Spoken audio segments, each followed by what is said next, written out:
سيد المرسلين محمد وآله وصحبه أجمعين. أما بعد، قال النبي صلى الله عليه وسلم: المسلم من سلم المسلمون من لسانه ويده، أو كما قال عليه الصلاة والسلام. عزت مآب پرنسپل صاحبہ، اساتذہ گرامی قدر، عزیز طلبہ اور عزیز طالبات، آج جمعہ کی مناسبت سے مجھے آپ سے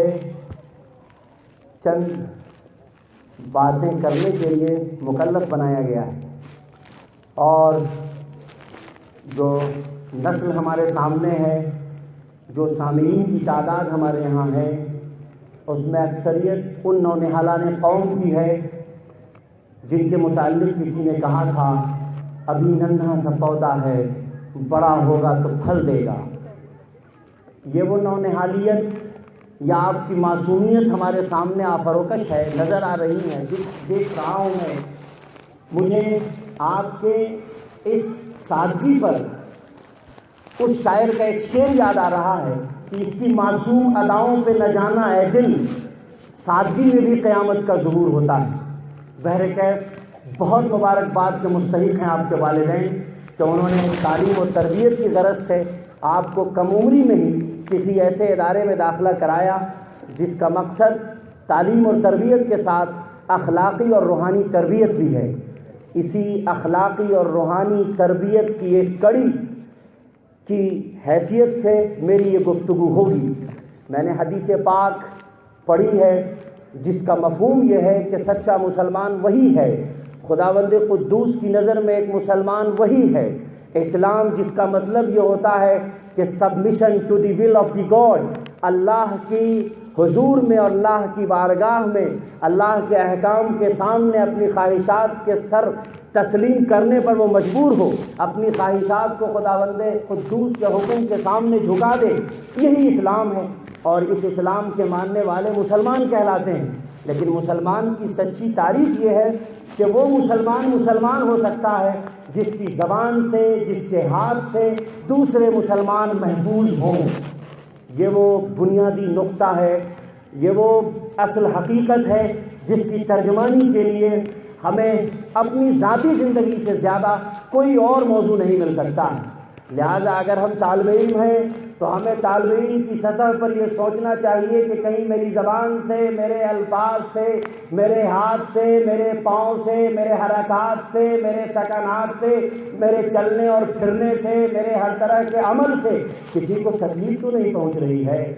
اور اگر ہم استاد ہیں تو ہمیں یہ بھی سوچنا چاہیے کہ بحیثیت استاد جو ہمارے اخلاق اور کردار ہونے چاہیے، جو ہمارے حرکات اور سکنات ہونے چاہیے، کیا وہ بھی اس حیثیت سے مسلم ہیں کہ نہیں ہیں. اس لیے قرآن پاک میں جگہ بجگہ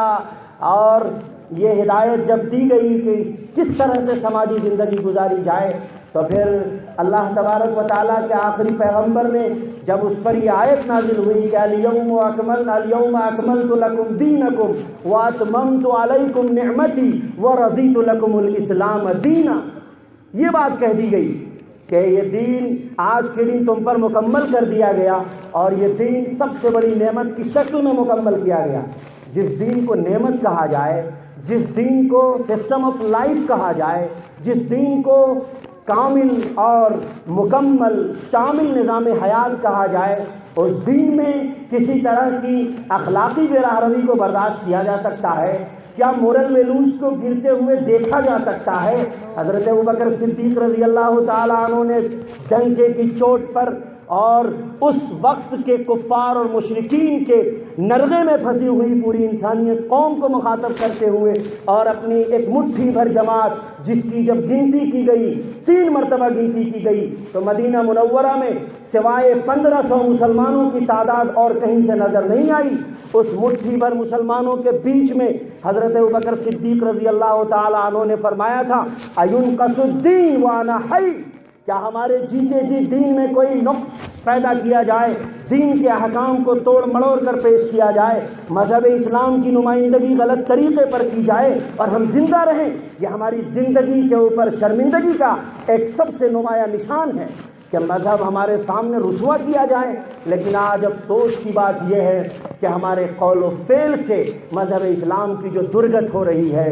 آج ہم نے ٹی وی کے ذریعے جو مذہب اسلام کو گھر کے اندر ٹی وی ذبح بنا دیا، اسلام کو ذبح کر دیا، اسلام کی اخلاقیات کا گلا گھونٹ دیا اور ماتم کرتے ہیں، مذہب اسلام پر زخم پہنچائی جا رہی ہے، اسے تکلیف دیا جا رہا ہے، اس کے حوالے سے زہر افشانیاں ہو رہی ہیں، ٹی وی پر تبصرے کیے جا رہے ہیں، چینلز بدبخت ہیں، میڈیا نے بدتمیزی کی ہے۔ قصور یاد رکھیے کہ قوت فکر و عمل پہلے فنا ہوتی ہے، تب کسی قوم کی شوکت پہ زوال آتا ہے۔ ہم قوت کے اعتبار سے کھوکھلے، ہم ایمانی طاقت کے اعتبار سے کھوکھلے۔ امام بخاری رحمۃ اللہ علیہ نے بخاری شریف میں جب ایمان کا تذکرہ کیا تو ان الفاظ میں کیا کہ الایمان یزید و ینقص، ایمان بڑھتا بھی ہے گھٹتا بھی ہے۔ آپ کہیں گے کلمہ پڑھ لیا گھٹ سے گھٹے گا، کیسے یہ ہو سکتا ہے؟ یہ سب کہنے کی باتیں ہیں۔ نیک عمل سے ایمان کے درجات میں اضافہ ہوتا رہتا ہے اور بد عملی سے ایمان کمزور ہوتا چلا جاتا ہے۔ اس لیے حضور اکرم صلی اللہ علیہ وسلم نے بیان فرمایا کہ جب انسان گناہ کرتا ہے تو دل کے اوپر اس کے ایک سیاہ دھبا پڑ جاتا ہے، اور جب مسلسل کرتا رہتا ہے تو دل بالکل سیاہ ہو جاتا ہے، بے رحمی کا شکار ہو جاتا ہے، حق بات اس کے اندر سرایت نہیں کر پاتی ہے، حرام و حلال کی تمیز اس سے ختم ہو جاتی ہے۔ پھر اس وقت کیا ہوتا ہے؟ کوئی فرق نہیں ہوتا کہ مسلم کون جا رہا ہے، غیر مسلم کون جا رہا ہے، مذہب کے اعتبار سے کوڑی کون ہے اور مذہب کے اعتبار سے دعوے دار کون ہے۔ قرآن اس لیے کہا تھا فاشہدوا بأننا مسلمون، دنیا میں جینا تو اس طور پر جینا کہ تمہارا عمل یہ کہے کہ یہ مسلمان ہے، تمہارا کام یہ کہے کہ یہ مسلمان ہے، تمہاری پڑھائی کا نظام، تمہاری زندگی کا نظام، تمہاری سماجی زندگی کا نظام سب کا سب اسلام کے رنگ میں رنگا ہوا ہو۔ اس لیے قرآن نے مخاطب کیا تو کہا یا ایھا الذین آمنوا ادخلوا فی السلم کافۃ ولا تتبعوا خطوات الشیطان، اے ایمان والو پورے اسلام میں داخل ہو جاؤ، پورے اسلام میں داخل ہو جاؤ، آدھا تیتر آدھا بٹیر اسلام میں گنجائش اس کی نہیں ہے، اسلام میں دوغلے پن کی کوئی گنجائش نہیں ہے، یہاں پر حق کے بعد باطل ہے، بیچ کی کوئی کڑی نہیں ہے۔ اگر کوئی مسلمان ہے تو مسلمان ہے، اور اگر وہ مسلمان نہیں ہے تو پھر اس کے علاوہ دوسری شکل موجود ہے، تیسری کوئی راہ نہیں ہے۔ اگر وہ تیسری راہ اختیار کرتا ہے جس کو ہپوکریسی کہتے ہیں، منافقت کہتے ہیں، تو قرآن کہتا ہے ان المنافقین فی الدرک الاسفل من النار، منافقین جہنم کے اعلیٰ سے اعلیٰ گڑھے میں ہوں گے۔ میں نے اعلیٰ کا لفظ تنزن استعمال کیا ہے، جہنم کے سب سے نچلے حصے میں ہوں گے۔ گویا منافقت اور بھی بڑا جرم ہے، اور بھی بڑا جرم ہے، اور یہ وہ جرم ہے جس سے ہماری زندگی کا سارا سسٹم ہی تباہ ہو جاتا ہے۔ بہرکیف میں اس بنیادی نقطے کی طرف آپ کی توجہ دلاتے ہوئے ہمارے جو طلبہ ہمارے سامنے ہیں، جو اساتذہ ہیں، ان سب سے میں یہی کہوں گا کہ اپنے قول و فعل کے ذریعے، اپنے عمل کے ذریعے جس سطح پر بھی ہم ہیں، ہم دوسرے کو تکلیف پہنچانے کی نہ سوچیں، اس لیے کہ اللہ تبارک و تعالیٰ کے آخری پیغمبر نے یہ فرمایا تھا کہ جو کوئی مومن کے ساتھ اس دنیا میں ایک اچھا سلوک کرے گا، اللہ تبارک و تعالیٰ اس کے ساتھ آخرت میں اس سے بڑھ کے سلوک فرمائے گا۔ اور یہ بھی فرمایا تھا کہ جو کسی کی مصیبت کو دور کرے گا، اللہ تبارک و تعالیٰ آخرت میں اس کی مصیبت کو دور کرے گا۔ من نفس عن مؤمن کربۃ نفسہ اللہ عنہ کربا من یوم القیامہ، قربۃ من قرب یوم القیامہ، یعنی اللہ تبارک و تعالیٰ آخرت میں اس کی مصیبتوں میں سے